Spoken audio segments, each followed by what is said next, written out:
Hello everyone, teaching PLC में एक बार फिर हम सभी का स्वागत करते हैं। मैं हूं आपका दोस्त डॉक्टर ए आर लोन और आज हम सिलेबस डिस्कस करने जा रहे हैं department of zoology semester third.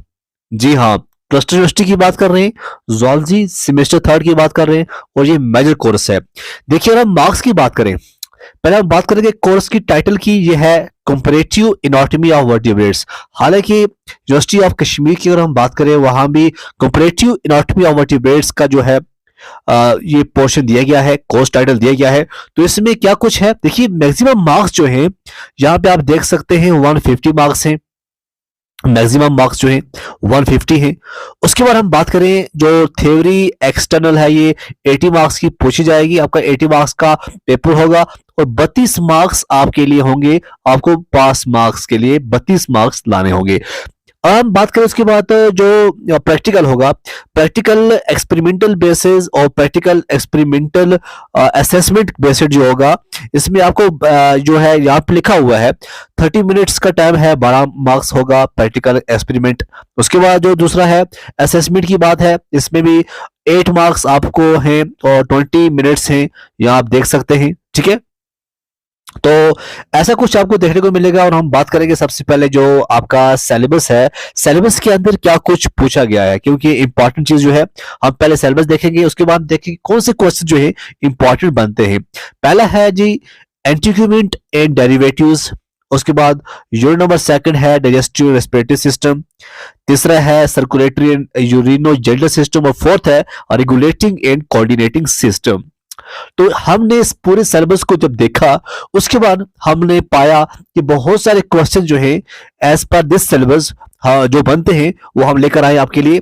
I hope आपको वो क्वेश्चन पसंद भी आएंगे और आप उन क्वेश्चनों को पढ़ेंगे। ठीक है, पहला क्वेश्चन जो है आप देख सकते हैं आपके स्क्रीन के ऊपर है, explain the role of each layer epidermis, dermis, hypodermis in the integumentary system. जी हाँ, आपको बताना है रोल किसका, जो आपका इंटीग्यूमेंट्री सिस्टम होता है उसके अंदर आपको एपिडर्मस डर्मस होता है, उसके बारे में आपको रोल बताना। दूसरा है explore the differences in the integumentary system of aquatic and terrestrial animals. जी हाँ, एक्वेटिक और टेरेस्ट्रियल एनिमल्स के अंदर जो इंटीग्यूमेंट्री का क्या डिफरेंस है, क्या कुछ है, ये आप देख सकते हैं और आपको बताना होगा।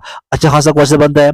उसके बाद हम नेक्स्ट क्वेश्चन देखेंगे जो इंपॉर्टेंट है, एग्जाम पॉइंट है, वो है classify integumentary glands based on their secretion mechanism and give an example for each type। उसके बाद है differentiate between apocrine and eccrine sweat gland, highlighting their specific roles। उनके क्या कुछ है ये आपको बताने हैं। ओके, नेक्स्ट क्या है देखिए,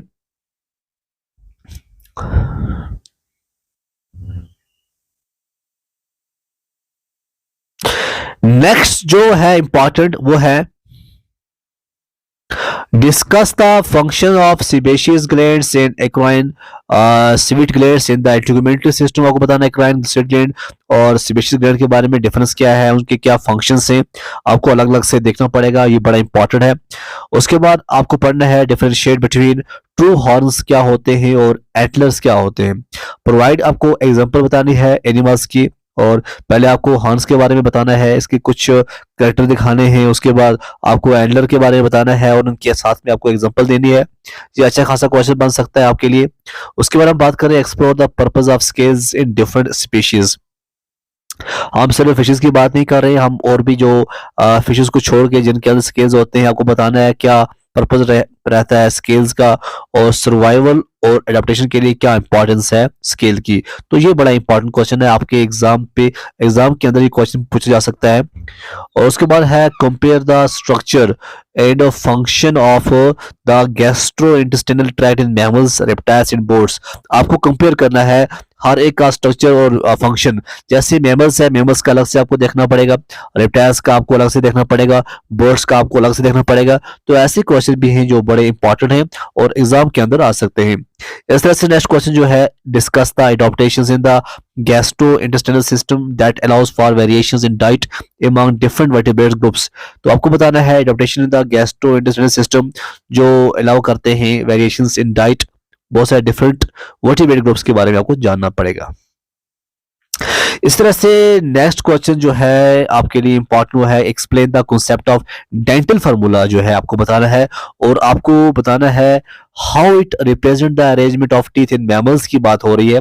तो मैमल्स को आपको बताना है, चाहे आप अपनी एग्जांपल ले लो, चाहे आप किसी की एनिमल्स की आप एग्जांपल ले लो, तो ये बड़ा इंपॉर्टेंट है, ठीक है।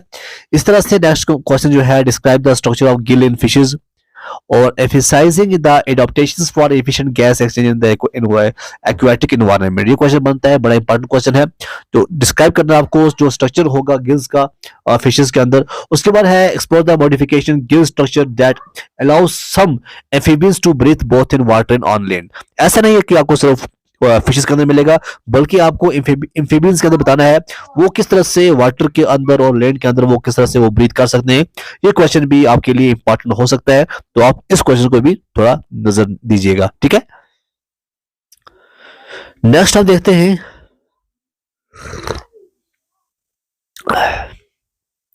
Explain the structure and function of avian lungs. जी हाँ, आपको स्ट्रक्चर बताना पड़ेगा, फंक्शन बताना पड़ेगा एवियन लंग्स का, और आपको उनकी जो एडाप्टेशंस होगी for efficient respiration during flight क्या रहेगा, ये आपको बताना है। उसके बाद है discuss the presence and role of air sacs in the respiratory system of birds, ठीक है ना। तो एयर सैक्स का क्या रोल रहता है, ये भी एक बहुत ही इंपॉर्टेंट क्वेश्चन बन सकता है आपके लिए। Trace the evolutionary history of the vertebrate heart from simple tube like structure to the complex four chambered. तो किस तरह से इसकी जो हिस्ट्री रही है वर्टिब्रेट हार्ट की, सिंपल से लेकर आज जो है। Discuss the functional adaptations associated with the evolution of aortic arteries and their role in the blood circulations। बहुत ही इंपॉर्टेंट क्वेश्चन है। और उसके बाद है trace the evolutionary development of kidneys from primitive structure to the complex, ये आपको बताना है। ये बहुत ही इंपॉर्टेंट क्वेश्चन है, ये भी आपके एग्जाम के अंदर सिलेबस के अंदर जो देखो जो क्वेश्चन भी हमने बनाए हुए हैं ये एज पर सिलेबस हैं, हमने खुद से कुछ नहीं लाया है।